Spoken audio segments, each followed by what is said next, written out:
Guys, gabi na, and today magbablog na naman ako nung walang kakwenta-kwenta. So anyway guys, papakita ko lang sa inyo yung pinamili ko kasi meron akong binili kahapon ng gabi. So nakalabas ako ng kahapon ng gabi. Charan! So ito yung binili ko. Ito $1.20. Cheetos $1. Ito krupik at saka ito. Ito naman cheese. Tapos ito yung plain. Tagwa $1 din to. Tapos ito naman isa. Cheetos na blue. $1 din yun. And then ito guys is Korean siya. And then na-curious lang ako. Nakita ko siya. And then alam niyo ba kahapon gusto kong mag-dinner dun sa Korean food. Eh naisip ko yung oras ko is hagol is like kulang-kulang. Hindi ako pwedeng malate kasi ayun, tsaka syempre so nag-try ako nitong bumili. 122 guys. Eh try ko lang siya kung masarap. And then guys, nag-sell yung spam ng Korean. Like $3 siya. $3. So yun. Ano pa ba? And chili, kinuha ko sa bahay ng lolo ko. Alam niyo kung bakit? Dahil dito. So anyway guys, ang gagawin natin is lalagay ko dito. Ito, palit natin. So magmumukbang tayo. Mukbang.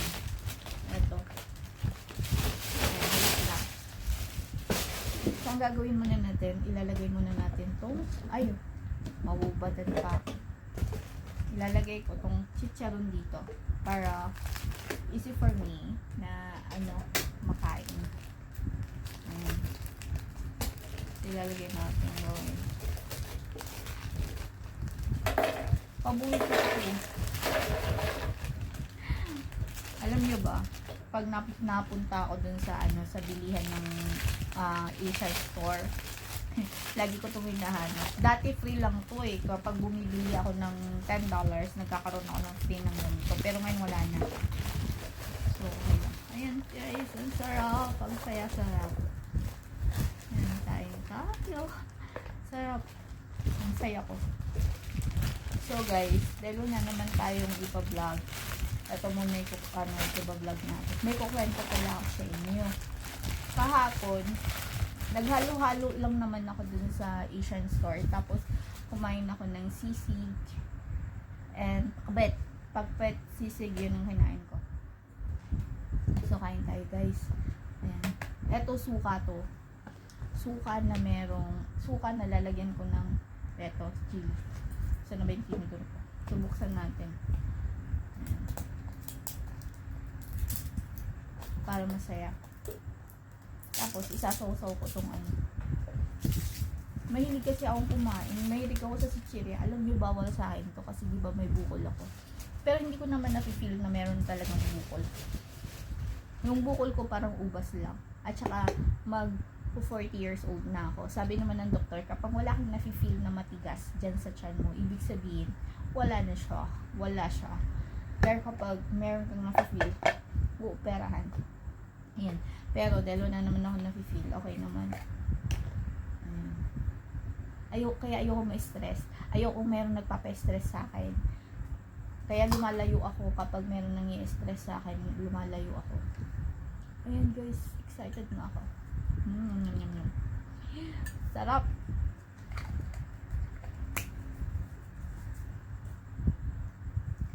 Naglalaway na ako. Sobrang laway na ako. Ito guys, i-try natin siyang kainin. Wait. Gusto kong kumain na Sarap.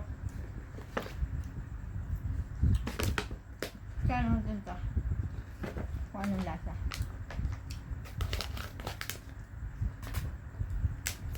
Alam nyo, ang maganda sa pagiging single. Ito.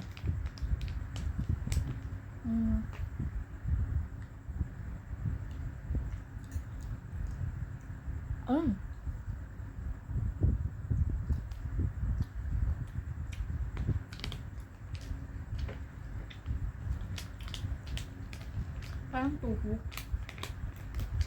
Yeah. Parang siyang tofu.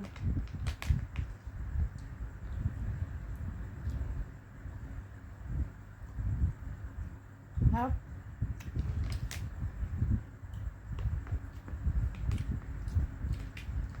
Gusto ko nga sa sili. Isasok ko sa sukal ng sili. Harap. Ako din.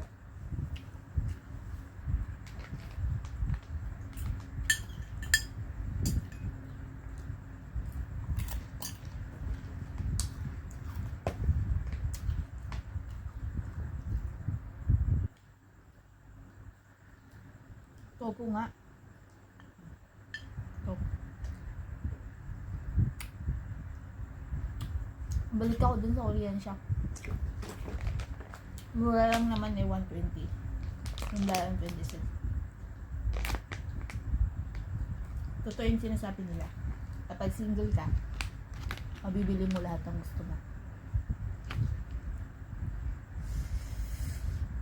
Tapos,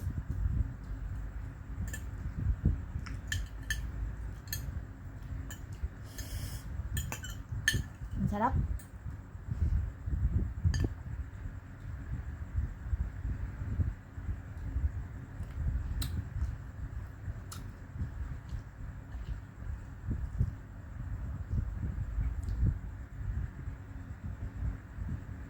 Ang hirap lang kapag mayroong brace.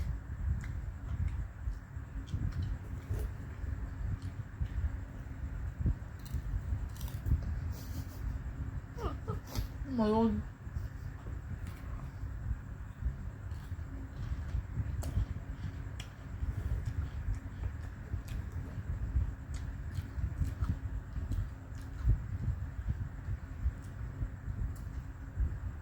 Kwento ko sa inyo yung kahapon. So, bumili ako ng halo-halo. Tapos, umupo ako. Sabi nila, Miss, mag-isa ka lang dyan. Tapos, yung dalawang babae, Miss, mag-isa ka lang? Oo, sabi kong gano'n. Tapos, ang dami na nilang question, single daw ba ako? Sabi nila sa akin, ba't wala kang boyfriend? Eh, ang dami-daming lalaki dito sa Singapore. Madali lang daw umanap. Ang boyfriend niya, meron siyang boyfriend na kasama.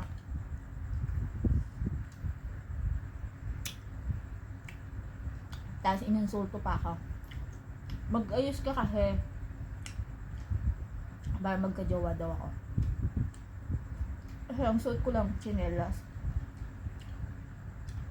Tsinelas na tapos naka t-shirt ng puti tsaka black pants. Yun lang. Kasi losyang ako eh. Hindi ako mahilig mag-ayos.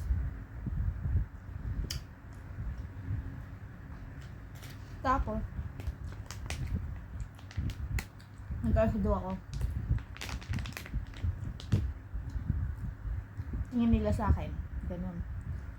Tapos, tinanong nila ako kung may anak na ako, kung nagpapadala ako sa Pilipinas.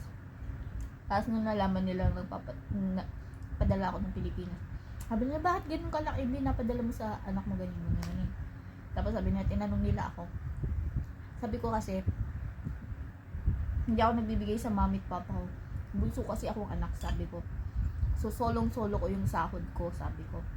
At saka yung anak ko lang, ganun lang. Kaming dalawa lang. Yung sahod ko, ganun lang. Solong-solo. Tapos sabi nila, akala ko may hirap ka lang, ganun. Alam mo, marami talagang mapanghusga dito. Pare-pareho lang naman kami mga katulong.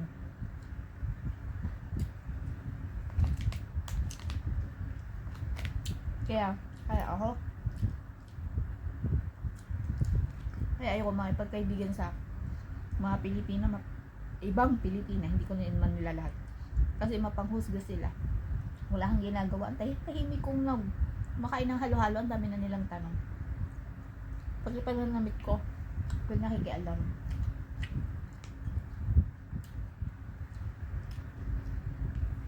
Naubos ko na, guys. Sarap kasi. Dahil ba? Ang swerte mo naman.